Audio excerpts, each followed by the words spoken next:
Welcome back, ladies and gentlemen, to the August 22nd, 2020 edition of Pro Wrestling Throwdown. I'm Caleb Black. This is Luke the Big Dog Williams, our in-studio producer, Max Fury, and it is time to talk about Impact. We open the show with a trip. This is the first week of Emergence. Yes. Which is sort of like their AEW version of Fighter Fest or Bash Fight to the Fallen, Beach, whatever. or, Yeah. It's a TV special. We open the show with a triple threat match for the Impact X Division Championship, TJP versus Rohit Raju versus Chris Bay. I gave it a 3 out of 5. Rohit Raju won the X Division title, and I've said this before, Rohit Raju is really good. I'm really happy he won this match. I give it a 4. Solid triple threat match. Yeah. I think it would have been better to see him get the dues in a singles match. Yeah. But again, 4 out of 5. Directly after that, we have a Wrestle House segment. It's their reality TV show. Does ultimately lead into the Taya Valkyrie Kylie Ray match, which was great. Yeah, I gave the whole segment match and all a 4. Yeah, as did I. 4. Very entertaining. Then we have a Good Brothers promo talking about how they're going to make Ace Austin and Madman Fulton famous. Gave that a 5 because it's the Good Brothers, and Also the promo gave it a 5. delivered exactly what it was supposed to. Perfectly done.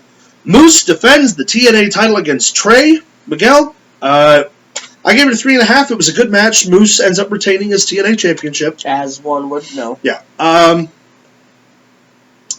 Nothing spectacular, nothing overly botchy.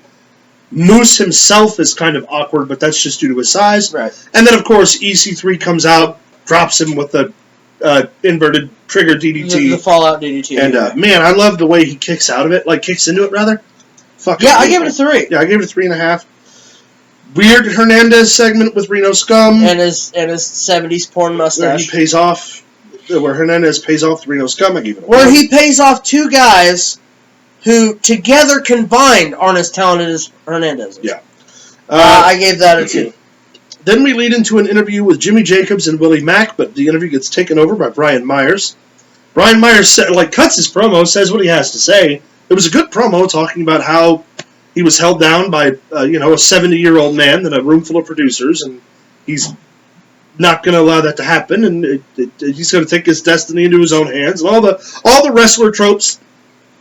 And then Willie Mack comes in and just jumps him and kicks the shit out of him. And we get a close-up of Willie Mack. We see Willie's Mack.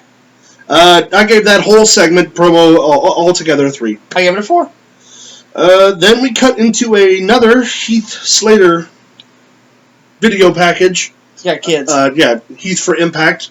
Wait a minute. We have 2 more minutes to fill. He also has kids. Entertaining, I gave that a 3. 3 as well. Then we lead into one of the most anticipated matches on the card. Ace Austin and Madman Fulton against the Good Brothers in a tag match. Gave it a 4. Yeah, also gave it a 4. Good, strong, solid match. Yep. Finishes what you expected. Good Brothers went over with the Magic Killer. Carl Anderson looking a lot like John Cena. He did, too. But no, I mean, although Gallows gear killed it. Gallows looks great. Yeah, 4. Nice and tanned, all jacked and juicy. Yeah, oh, yeah. 4 out of 5 for sure. And then your main event for week 1 of Emergence was the Motor City Machine Guns defending their freshly won Impact Tag Team Championships against the former Impact Tag Team Champions, the North. I gave the match personally a 3 out of 5. I gave it a 3, and the only reason it was working on a 4. It was a decent match. Very close to being a 4. And first off, the weird bump off of the what was it that he used? I'm trying to think. It was like a really the drop kick. Yeah, the missile drop kick. Just Ethan Page turned and took an awkward bump there. Didn't work. Saban kept landing on his forearms, which is Ethan Page took several bumps to his knees instead of wrestler kicking. no. Yeah. And then, of course, the finish, the letting go of the neck breaker going down ruined it for me. So it looked weird. Yeah, I gave it a 3. It was very close. It took me out of it. Yeah. I'm super excited about next week's second half.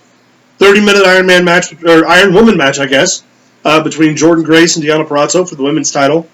Eddie Edwards is going to defend the Impact Championship. They haven't said against who yet. I don't think they're it's with a mystery Eric Young opponent. yet. But it's a mystery opponent. Yeah, super excited about all that next week.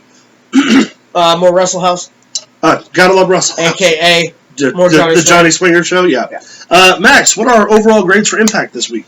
For Impact, Luke, you gave it a 3.5. You remember Shark Boy? Yeah. Yeah, Lava Girl's your superstar. I see what you did there. I saw what he did there. I thought he was going to say George Lopez. Who's your star of the week this week, Luke? My star of the week would be... Honestly, I think I have to give it to Brian Myers. The promo was fire. That's fair. I mean, like I said, we saw a little bit more Willie Mack than I cared to Willie's say. Mac. But yeah, Brian Myers. Yeah, that's fair. Max, what was my overall rating? Caleb, you gave it a 3.5. Nice. I believe your star was Gilbert. Gilbert's always my star. Actually, star this week for me was Kylie Ray. I loved her match. She delivered. It was great. Was great. I don't know why I can't talk today. Yeah, Kylie Ray. Guys, what did you think about Impact? What do you think about Week 2 of Emergence coming your way? Let us know in the comments down below after you liked and subscribed. Send us an email at prowrestlingthrowdown@gmail.com or find us on Facebook at facebook.com/prowrestlingthrowdown. Stay tuned. Let me see what's next here on the docket because we don't have an AEW review this week. Oh, yeah, we don't. Yeah, no AEW. Stay tuned for the pay-per-view pre-show when we talk about NXT TakeOver 30.